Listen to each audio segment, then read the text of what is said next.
O seu dinheiro rende mais.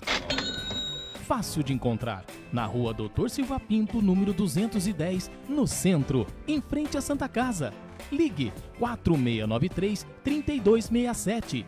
Entrega em domicílio. Mercado Moraes, onde o seu dinheiro rende mais. Anda logo, filha, senão vamos perder a hora da escola. Já vou, pai. Só estou pegando a minha mochila. Ah, não. Não acredito que o carro não vai querer pegar de novo. O que aconteceu? Só pode ser a gasolina daquele posto. Pai. Tem que abastecer só nos postos BR ou vai ter que começar a me levar para a escola de bicicleta. São 3 postos da rede Petrobras em Guararema. No bairro Ipiranga, o Alto Posto Reino Sol está localizado na Avenida Antônio Teixeira Muniz, número 1810. No Itapema, você encontra o Alto Posto Porta do Sol, na Avenida Doutor Ademar de Barros, número 662. E no centro está o Alto Posto Manhãs do Sol, na Rua Marcondes Flores, número 500. Rede Petrobras. Além da honestidade e tecnologia, o prazer de bem servir.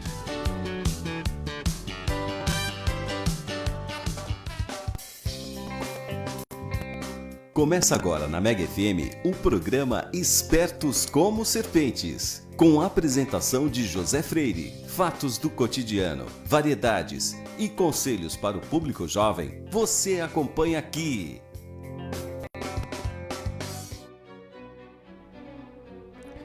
Folha e ramo, água e rocha. Elas têm a beleza de todos esses elementos, sob nosso amado crepúsculo de Lórien, pois colocamos o pensamento de tudo o que amamos nas coisas que fazemos. Essa é uma citação de J.R.R. Tolkien, do livro Senhor dos Anéis, A Sociedade do Anel. Uma boa tarde a todos, é uma satisfação estar dando início a mais uma edição do programa Espertos como Serpentes. Gostaria de agradecer novamente todo o prestígio que temos recebido nas redes sociais, nas ruas, e esperamos continuar mantendo a qualidade do programa para levar informação de qualidade para os nossos ouvintes. Então, o que a gente viu no programa da aula passada, né? O tema foi discernimento vocacional. E eu falei para vocês que uma vocação é algo muito maior do que simplesmente a profissão que você vai exercer. Que vocação é algo que envolve todos os aspectos da nossa vida. O aspecto social, o aspecto familiar, o aspecto afetivo e o aspecto profissional. E que uma das questões que talvez mais incomode os jovens, especialmente na época em que está se aproximando do vestibular, é qual é a minha vocação e como eu descubro a minha vocação. E eu dei para vocês alguns passos para guiá-los nessa empreitada. Então, quais foram esses passos? Primeiro, o que eu disse? Eu disse que às vezes é mais fácil descobrir o que você não vai fazer do que o que você vai fazer. Então, fazer uma lista de coisas que você jamais faria, coisas pela qual você não tem nenhum tipo de prazer e nenhum tipo de aptidão em realizar. Esse seria o primeiro passo. O segundo passo, eu tirei esse passo inspirado naquela frase do José Ortega y Gasset: o olho não vê a si mesmo. É muito difícil que nós tenhamos consciência das nossas virtudes e dos nossos defeitos, porque nós estamos muito próximos de nós mesmos. Então, muitas vezes nós precisamos pedir um conselho a uma pessoa próxima de nós que nos conheça, seja um familiar, um amigo ou um professor, para nos orientar e falar aquilo no qual nós somos bons, efetivamente, o que nós realizamos muito bem. O terceiro passo, que é um passo que eu tenho insistido desde o primeiro programa, é a que tipo de dificuldade, a que tipo de dor eu tenho uma resistência específica. E os 2 exemplos que eu usei foram os exemplos do médico, que tem uma resistência a ver sangue, e a resistência do atleta, ou seja, a resistência que uma pessoa tem a ser submetida a longos períodos de dor física. O quarto passo está associado com o livro que nós analisamos no primeiro encontro, O Feijão e o Sonho. Então, o que você faria na sua vida, independentemente do prazer e independentemente do dinheiro? Ou seja, o que você faria por sentido? E o exemplo que eu usei, o exemplo do comediante Jim Carrey. Ele estava, quando criança e adolescente, contando piadas para a mãe e fazendo caretas quando ela estava na cama, porque aquilo era prazeroso para ele ou porque dava dinheiro para ele? Por nenhuma das duas coisas, porque fazia sentido. Posteriormente, a questão do dinheiro se tornou um elemento acidental porque ele se tornou um comediante muito bem-sucedido em Hollywood e teve um sucesso financeiro considerável. O próximo passo que eu acabei sugerindo a vocês, na verdade, tratava-se de um exercício, né? O exercício do necrológio. Então, no que consistia esse exercício? Vamos supor que o João vai fazer esse exercício.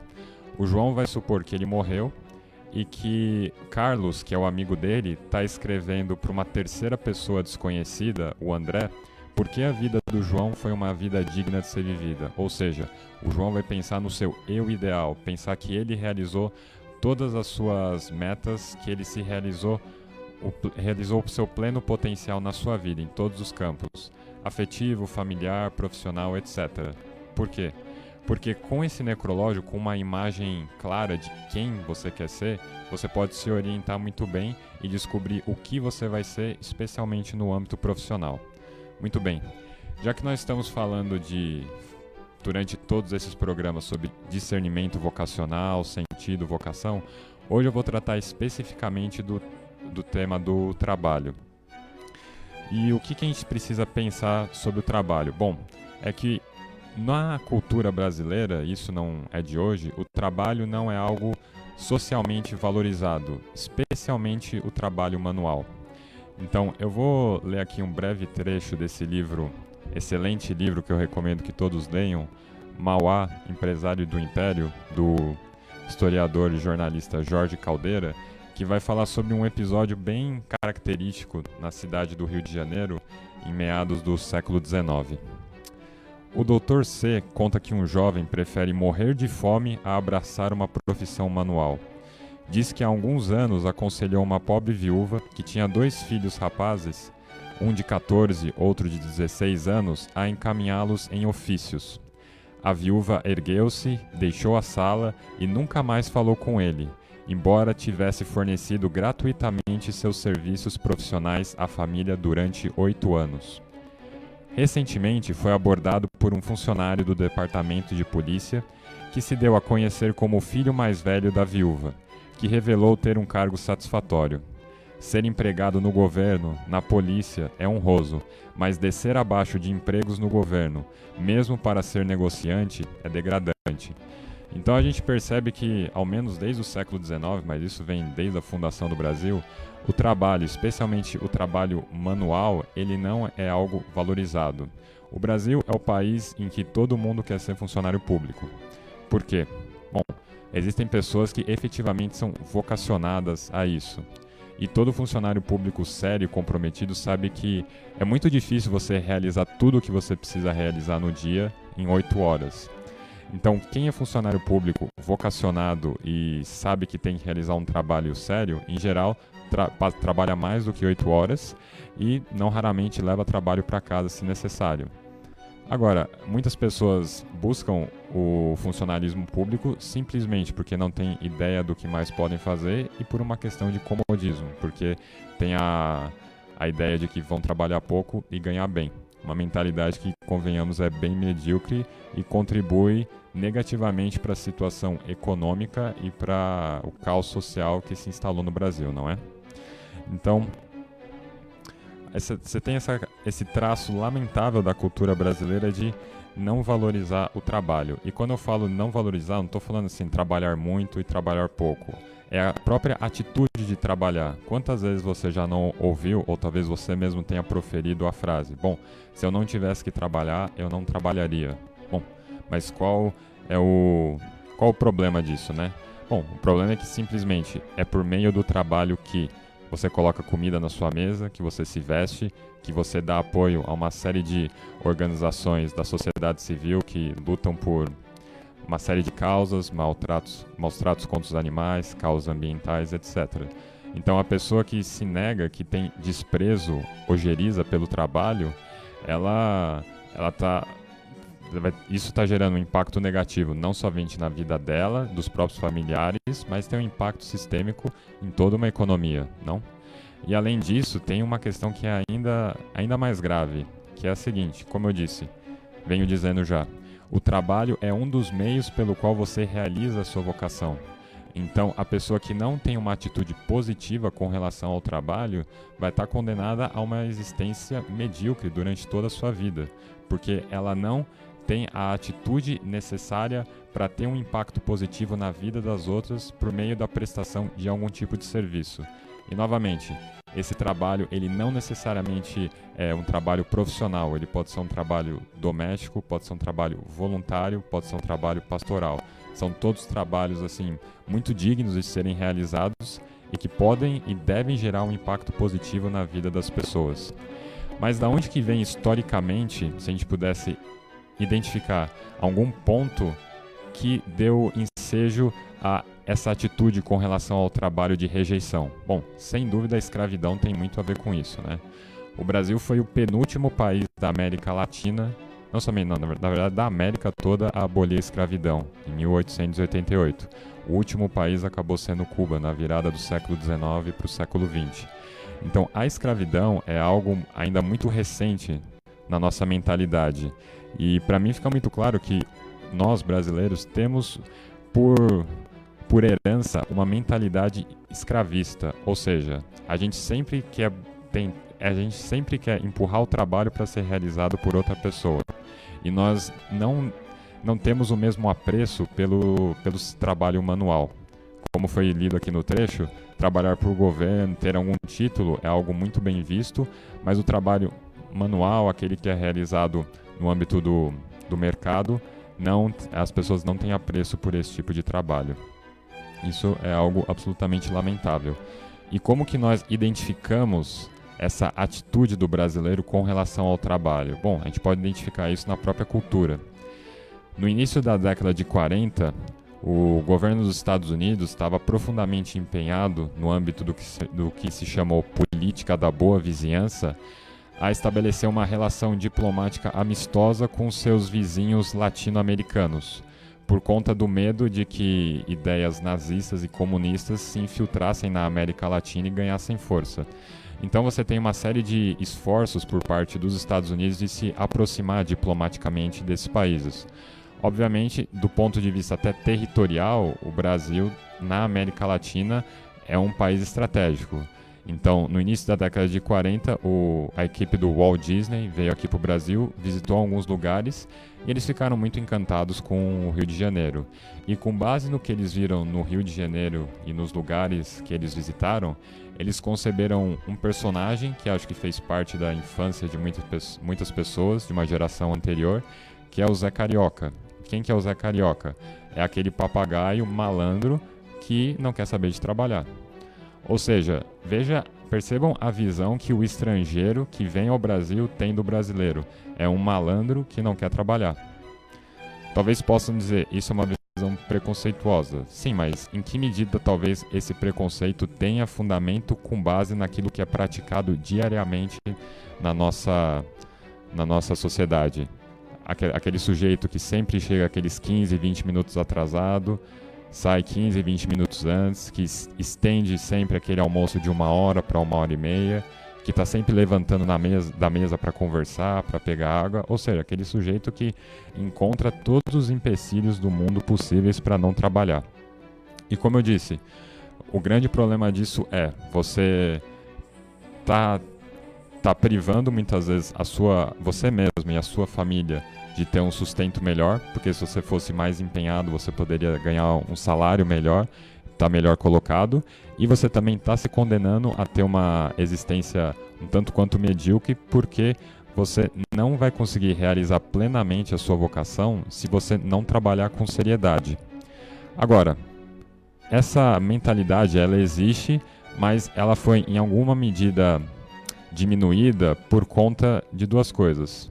A primeira delas é por conta da imigração de europeus e asiáticos da virada do século XIX para o século XX, que trouxeram uma mentalidade um pouco diferente. Então, você é imigrante, você chega num lugar, você não tem nada, você tem que trabalhar muito, muito mesmo, senão você não vai conseguir comer.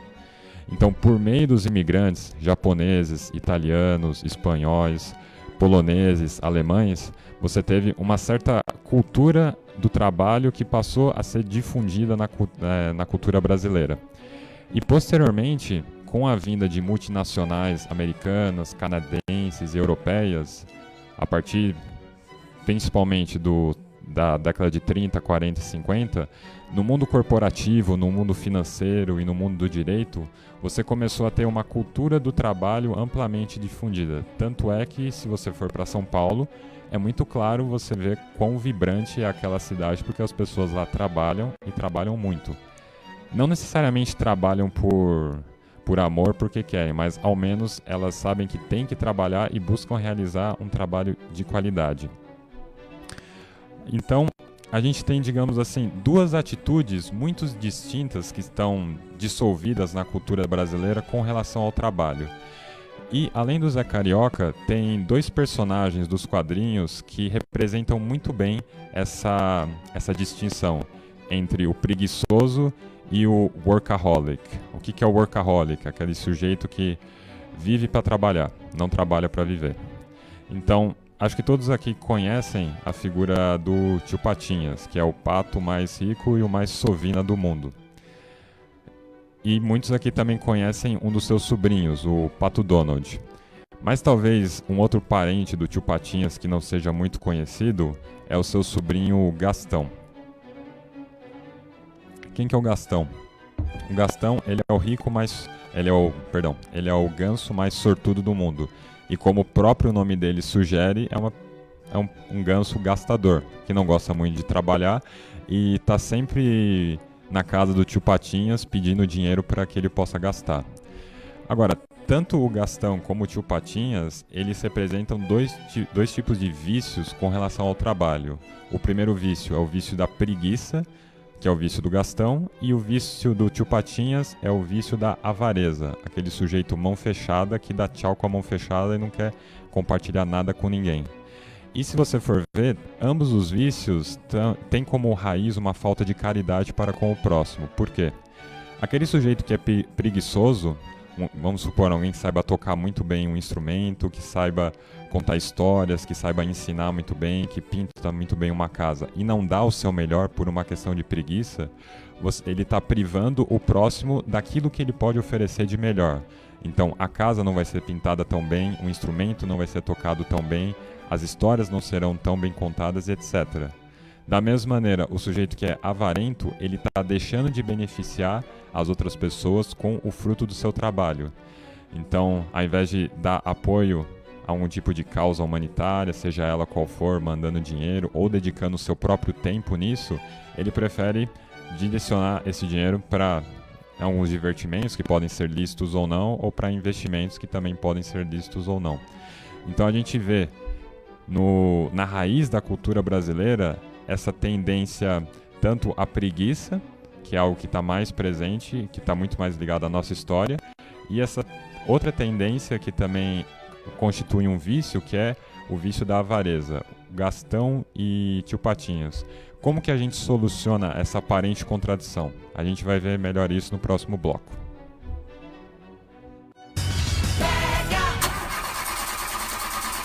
Falhas na partida do seu carro? O consumo de combustível aumentou? Danos no filtro de combustível, nas velas e bomba do motor? Perda de potência? Xiii! Acho que está na hora de abastecer em um local de confiança, hein? Vá até os postos da rede Petrobras em Guararema. Neles, você encontra combustível com qualidade garantida, além da maior linha de óleos, filtros e aditivos da cidade. E pode confiar, lá não entra gasolina formulada. São 3 postos de confiança na cidade.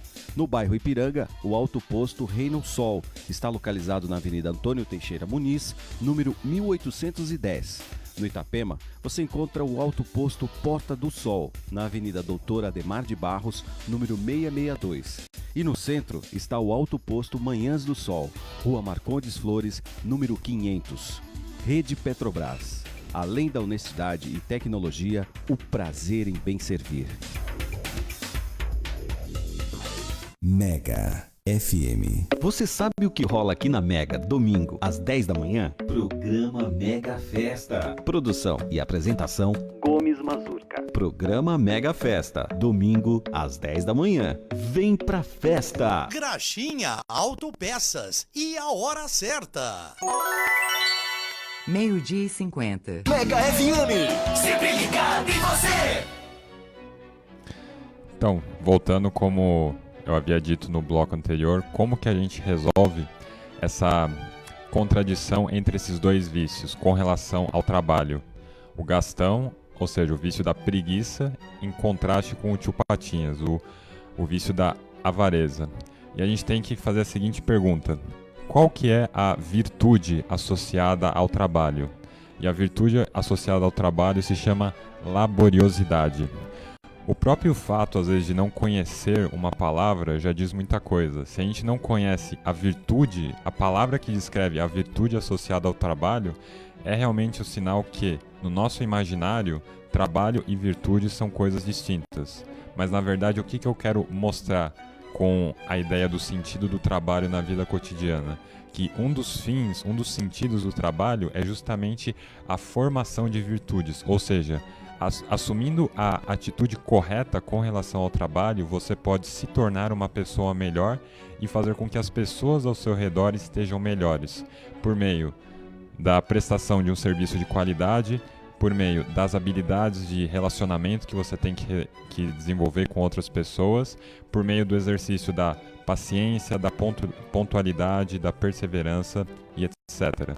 Então, entre esses dois extremos, entre esses dois vícios, a gente tem o quê?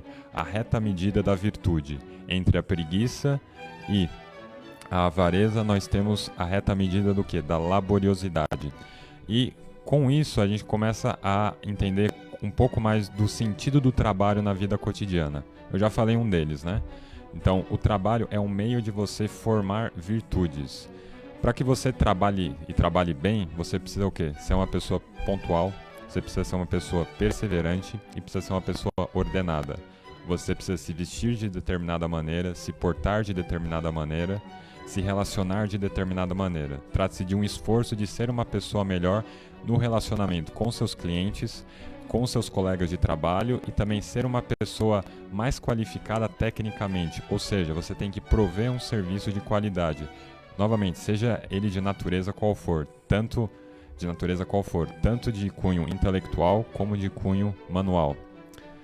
Então, esse é um dos sentidos do trabalho, a formação de virtudes. Um outro sentido, que talvez seja ignorado por muitos e que as pessoas só percebem quando perdem um emprego, é que o trabalho ele dá a espinha dorsal do seu dia a dia, ou seja, ele faz com que você consiga organizar melhor os seus horários. Então, às vezes, quando uma pessoa perde um emprego, está nesse período de entre empregos, procurando emprego, ela fica meio perdida. Por quê? Porque ela não tem uma série de atividades planejadas para o dia que faz com que ela consiga se orientar e utilizar melhor o seu tempo. Então, a pessoa acaba caindo numa situação um pouco, pode parecer paradoxal. Embora a pessoa tenha mais tempo, ela consegue fazer menos coisas. Por quê? Porque apesar de ter mais tempo, mais de um recurso, ela não consegue utilizar o seu recurso de maneira tão eficiente como quando ela trabalhava. Justamente porque falta essa espinha dorsal que o trabalho dá.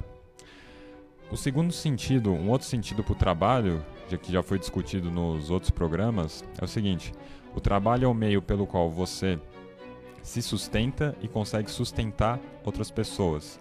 E quando o seu trabalho vira uma maneira de sustentar outras pessoas, o trabalho acaba ganhando uma dimensão de amor. Por quê? Porque o amor consiste em querer e realizar o bem do próximo, independentemente se você vai receber algo em troca ou não. E sustentar uma família é evidentemente um sinal de amor, porque você está se sacrificando, ou seja, você está abrindo mão de alguma coisa que a princípio é sua para beneficiar outra pessoa. Então, ao fazer isso, o trabalho adquire uma dimensão de amor, ou seja, o trabalho está ordenado para beneficiar o próximo, ser esse próximo, sua esposa, seu marido, seus filhos, amigos, instituições de caridade a qual você apoia e etc. E muito importante também, o trabalho é uma das maneiras pelas quais nós podemos transformar a sociedade.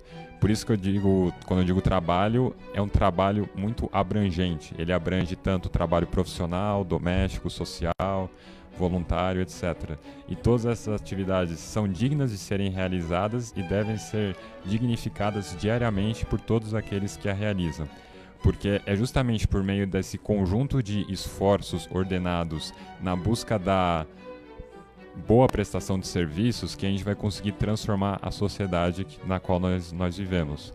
Chegando na hora, tendo sempre um sorriso no rosto para falar com os nossos colegas de trabalho e clientes, buscando nos aperfeiçoar tecnicamente naquilo que nós fazemos, para que assim nós possamos ter um impacto muito positivo no lugar onde nós estamos, seja o lugar, seja aqui em Guararema, em São Paulo, nos Estados Unidos, etc. Essa ideia de você trabalhar sim, mas trabalhar por amor, dar uma dimensão maior, mais abrangente para o seu trabalho, beneficiando sempre o próximo, seja a atividade qual for que você realiza. Tudo bem, agora algumas dicas assim mais concretas para os jovens, especialmente no âmbito da profissão. Tem uma frase que eu gosto muito que é a seguinte: gênio é aquele que inventa a sua própria profissão. E no século XXI, essa ideia de carreiras tradicionais como nós tínhamos até recentemente, então no Brasil, até meados do século XX, a gente tinha ideia do quê? Você tinha as carreiras tradicionais, direito, medicina, engenharia, você tinha o funcionalismo público e você tinha os trabalhos manuais. Normalmente você se pautava no histórico familiar, ou seja, o que meu pai, o que meu avô fazia, eu vou seguir a mesma carreira. Hoje isso daqui não funciona mais. Por quê? Porque as relações de trabalho se tornaram mais dinâmicas e mais complexas. E como eu ouvi, não me lembro de quem, a seguinte frase: os chineses estão chegando. O que significa isso? Bom, a China tem uma política bem agressiva economicamente e você vai nas universidades norte-americanas, o que você mais vê lá é asiático, especialmente chinês. E são pessoas que não têm essa ideia de eu vou trabalhar 8 horas por um salário. Não, eu vou trabalhar o tempo que for necessário para fazer o que for preciso. Novamente, você vai conseguir... a questão de trabalhar muito ou pouco não vai ser uma questão bem resolvida para você se você não antes ter bem claro o sentido do seu trabalho, o porquê e o para que você trabalha. Às vezes você pode estar num emprego que não faz sentido e você trabalha 6 horas e você não está aguentando mais. E às vezes você pode sair desse emprego, tá trabalhando 10, 11, 12, 14 horas, mas você está realizando uma atividade que faz sentido para você e você consegue render muito mais, você tem muito mais resistência. Então, o número de horas que você trabalha é uma coisa que, sob esse ponto de vista, não é muito relevante. O que você tem que definir de maneira muito clara é o sentido e abandonar essa ideia que daqui para frente vai se tornar cada vez menos presente, de que você vai trabalhar 8 horas para receber um salário. No momento de crise que nós nos encontramos, a palavra crise em chinês é formada por 2 caracteres, um que significa perigo e o outro que significa oportunidade. Muitas vezes os períodos de crise são os períodos em que as melhores ideias surgem, porque são os períodos que mais precisam de ideias. Então, por isso que eu peço que todos considerem o seguinte: abrir o seu próprio negócio. Não que todos tenham vocação para isso, mas é algo que ao menos você deve considerar. E eu vejo que muitas pessoas não abrem o próprio negócio porque têm medo do risco. Só que o ponto é o seguinte: o risco é um dado inerente da realidade. Você nasceu, você está em risco. E essa busca desordenada pela segurança pode fazer com que você deixe de tentar alguma coisa diferente que pode beneficiar não somente você, mas toda uma comunidade. Quem sabe você tem uma super ideia para ajudar determinada comunidade e você não quer implementá-la porque vai demandar tempo, vai demandar muito dinheiro, você está com seu emprego de 8 horas relativamente confortável. Então, assim, você está abrindo mão de fazer alguma coisa que faz sentido para você e para essa comunidade, porque você está tendo uma aversão desordenada ao risco. Então, o que eu gostaria de deixar como conselho: abracem o risco como um dado inerente da realidade, trabalhem e negociem com ele, mas jamais corram dele, porque ele sempre vai te pegar. E um quarto ponto que eu acho fundamental: o brasileiro não investe. O brasileiro investe em poupança. Poupança não é um bom investimento em geral. você tem uma série de instrumentos de renda fixa, você tem CDB, você tem títulos do Tesouro Direto, letra de câmbio, mobiliário. Você tem uma série de instrumentos financeiros que dão um retorno muito melhor, só que as pessoas simplesmente ficam acomodadas e não querem conhecer coisas novas. Agora, gente, existe uma coisa chamada YouTube, internet. Você tem uma série de ferramentas que fazem com que a informação esteja a um clique de você. Agora, você tem que dedicar um pouco de tempo e esforço para conhecer isso. E o fato de você não poupar, isso tem um impacto nefasto para o país. Por quê? Porque como que você compra maquinário, como que você realiza grandes investimentos? Por meio da poupança. Quando eu digo poupança, não é a caderneta de poupança, é o ato de poupar, de guardar dinheiro. Se você não guarda dinheiro, de onde que virão os investimentos? Não somente isso, a gente tem uma cultura que foi influenciada especialmente por uma mentalidade marxista que vê que o investimento estrangeiro é algo ruim, é algo a ser combatido. Então assim, você corta investimento estrangeiro e o brasileiro não poupa. Da onde que vai vir o dinheiro? Não tem dinheiro. E você tem esse caos econômico no qual a gente se instalou. E um dos grandes problemas, desde o segundo mandato do governo Lula, o nosso modelo de crescimento tem sido baseado em expansão de consumo. Tudo bem, você dá crédito para um monte de gente, as pessoas têm condição de comprar, isso é uma coisa boa.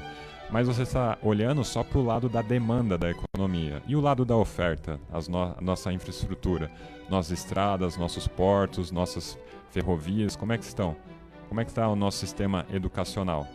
Isso são investimentos de longo prazo que nenhum governo está muito disposto a fazer porque não é algo que aparece e não é algo que dá muito voto. Então, o que você pode fazer? Escolha um trabalho que faça sentido para você, dê uma dimensão de amor a esse trabalho, trabalhe pelo bem de outras pessoas e poupe. Poupe o máximo que você puder para realizar bons investimentos, seja investimento com você, em viagem, em cursos, ou investimentos em grandes projetos que podem reverter para o bem de muitas pessoas, tá?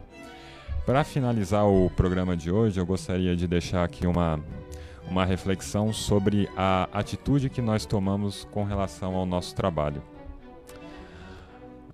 Um homem partiu para o estrangeiro. Antes, chamou seus servos e lhes confiou seus bens. A um deu 5 milhões, a outro 2, a outro 1, a cada um segundo sua capacidade, e partiu imediatamente. Passado muito tempo, o patrão dos servos apresentou-se para pedir-lhes contas. Aproximou-se o que havia recebido 5 milhões e lhe apresentou outros 5, dizendo: Senhor, deste-me 5 milhões. Vê, ganhei outros 5. O patrão lhe disse: Muito bem, servo fiel e cumpridor. Foste confiável no pouco, e eu te ponho à frente do importante. Entra na festa de teu patrão. Aproximou-se aquele que havia recebido 2 milhões e disse: Senhor, deste-me 2 milhões. Vê, ganhei outros 2. O patrão lhe disse: Muito bem, servo fiel e cumpridor. Foste confiável no pouco, eu te ponho à frente do importante. Entra na festa de teu patrão. Aproximou-se também aquele que havia recebido 1 milhão e disse: Senhor, eu sabia que és exigente, que colhes onde não semeaste e recolhes onde não espalhaste. Como tinha medo, enterrei teu 1 milhão, aqui tens o que é teu. O patrão lhe respondeu: Servo indigno e preguiçoso, já sabias que colho onde não semeei e recolho onde não espalhei. Devias ter depositado o dinheiro num banco, para que ao chegar eu o retirasse com juros. Tirai-lhe 1 milhão e dai-o para aquele que tem 10. Pois a quem tem se lhe dará e sobrará, a quem não tem se lhe tirará inclusive o que tem. Qual dos servos nós seremos? O servo bom, cumpridor e fiel, ou o servo preguiçoso que enterra o seu talento e abre mão da oportunidade de prestar um serviço ao próximo? Meu nome é José Freire e sou apresentador do programa Espertos como Serpentes. Fiquem com Deus, uma boa semana.